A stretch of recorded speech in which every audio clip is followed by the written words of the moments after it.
ఆన్లైన్లో ఫిర్యాదు చేశారో దాన్ని ఇమీడియట్గా టేకప్ చేయడం దీని మీద ప్రత్యేకంగా ఒక మహిళా అధికారిని కూడా నియమించడం మహిళా అధికారిని బేస్ చేసుకొని మహిళా అధికారితో విచారణ కూడా జరిపించడం కూడా జరుగుతుంది. డెఫినెట్గా ఇందులో ఎవరైతే వాళ్ళు పోలీస్ ఆఫీసర్స్ అవనేయండి, పొలిటికల్ లీడర్స్ అవనేయండి, ఎవరున్నా కూడా ఆ అమ్మాయికి జరిగిన అన్యాయానికి న్యాయం చేకూర్చే దిశగానే ముందుకెళ్తాం. ఎవరైనా చట్టం ముందు ఎవరైనా ఒకటే కదా, సీనియారిటీ జూనియారిటీ ఏముంది.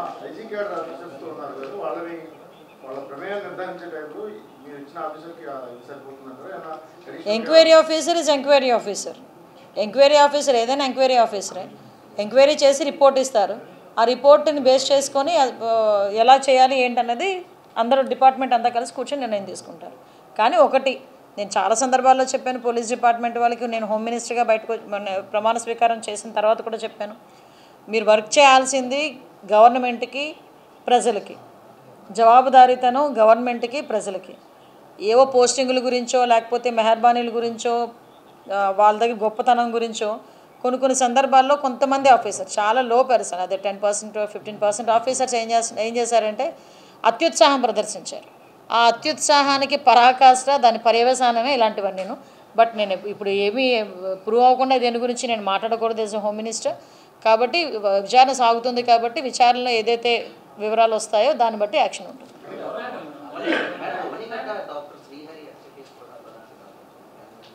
అమ్మ యాక్చువల్గా దాని మీద కూడా ఎంక్వైరీ జరుగుతుంది. ఇమీడియట్గా ఎక్కడ కూడా ఇబ్బంది లేకుండా చూసుకునే బాధ్యత మేము తీసుకుంటున్నాము. దయచేసి ఏంటంటే ఈ సిచ్యువేషన్స్ అన్నిటికీ ఒక ఆఫీసర్స్ కూడా చాలా అలర్ట్గా ఉంటున్నారు. మెయిన్ ఏంటంటే ఎక్కడ కూడా ఎటువంటి ఇబ్బంది కలగకుండా అవేర్నెస్ క్యాంప్స్ కూడా క్రియేట్ చేయడానికి, ఎస్పెషల్లీ గాంజా లాంటి వాటి మీద కూడా అవేర్నెస్ క్యాంప్స్ క్రియేట్ చేయడానికి డైరెక్ట్గా చంద్రబాబు నాయుడు గారు ముందుకొచ్చి ఒక ర్యాలీ పెట్టడానికి కూడా నేను నిర్ణయించుకున్నాం. సో ఇవన్నీ కూడా జరుగుతున్నాయి. మహిళా పోలీస్ స్టేషన్స్ ఇంతకుముందు మహిళా పోలీస్ స్టేషనే కదా, అదే యాస్టీస్ మహిళా పోలీస్ స్టేషన్. అవును, ఏం లేదండి. ఎస్సీబీని పెట్టి ఒకటి లిటరల్గా అంటే ఎస్సీబీ పరిస్థితి ఎలా అయిపోయిందంటే, నేను మా పోలీస్ డిపార్ట్మెంట్ వల్ల నేనేమి కించపరచట్లేదు కానీ లాస్ట్ గవర్నమెంట్ వైఎస్ఆర్సీపీ గవర్నమెంట్లో పోలీస్ డిపార్ట్మెంట్ని కంప్లీట్గా నిర్వీర్యం చేసి వాళ్ళ సొంత పనులకు ఉపయోగించుకునే పరిస్థితి వచ్చింది. ఎస్సీబీ పెట్టి 70% మన ఎక్సైజ్ డిపార్ట్మెంట్ పోలీసులను అందులోకి తీసుకొచ్చుకొని మన డిపార్ట్మెంట్ వాళ్ళు ఒక 30% ఉండి ఓవరాల్గా ఏం చేశారంటే ఎస్సీబీ అని చెప్పి ఆ మద్యం లిక్కర్ బయట నుంచి ఇక్కడ రాకుండా అంటే లోకల్లో మద్యమే తాగండి బయట నుంచి తెచ్చుకోవద్దని కాపలా కాశారు. లిటరల్లీ చెప్పాలంటే ఇసుక వ్యాపారం దగ్గర మద్యం వ్యాపారం దగ్గర కాపలాలు గాయించారు. కానీ ఎక్కడైనా కంట్రోల్ చేయగలిగారా? కనీసం ఎక్సైజ్ డిపార్ట్మెంట్ని కంప్లీట్ నిర్వీర్యం చేశారు. కనీసం వాళ్ళకి కేసు పెట్టే పరిస్థితి కానీ వాళ్ళని తీసుకొచ్చి లోపల కూర్చోబెట్టే పరిస్థితి కూడా వాళ్ళకి లేకుండా చేశారు. సో దీనివల్ల మనకు ఉపయోగపడే ఉపయోగం ఏమీ లేదు. కాబట్టి మళ్ళీ ఎక్సైజ్ డిపార్ట్మెంట్ని స్ట్రెంథెన్ చేయాలి. కాబట్టి యాస్టీస్గా సెబ్ని క్లోజ్ చేసి మళ్ళీ ఎక్సైజ్ డిపార్ట్మెంట్కి స్ట్రెంథెన్ చేస్తారు.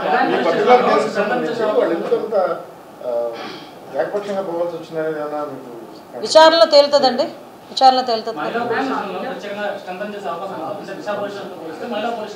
దిశ పోలీస్ స్టేషన్ అనేది వాళ్ళ పేరు.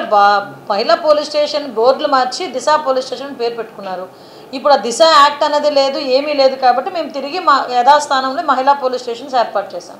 ఆ మహిళా పోలీస్ స్టేషన్స్లో ఇంతకుముందు ఎటువంటి కార్యక్రమాలు అంటే ఎటువంటి ఎఫ్ఐఆర్లు వచ్చేవి, ఎటువంటి చర్యలు తీసుకున్నవారు యాస్టీస్గా అవే జరుగుతాయి.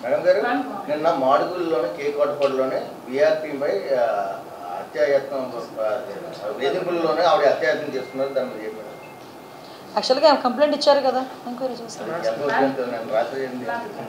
నిన్న రాత్రే జరిగింది తీసుకొనుకుంటాను. అమ్మ స్టేట్ గవర్నమెంట్లో మ్యాక్సిమం అన్ని డిపార్ట్మెంట్లోని కూడా ఈరోజు మహిళలు అన్న వాళ్ళు ముందుకు వెళ్తున్నారు. శిశు సంరక్షణ గురించే మెటర్నిటీ లీవ్, శిశు సంరక్షణ గురించి తర్వాత వచ్చింది. 6 months తర్వాత వాళ్ళు మళ్ళీ డ్యూటీలో జాయిన్ అవ్వాల్సి ఉంటుంది.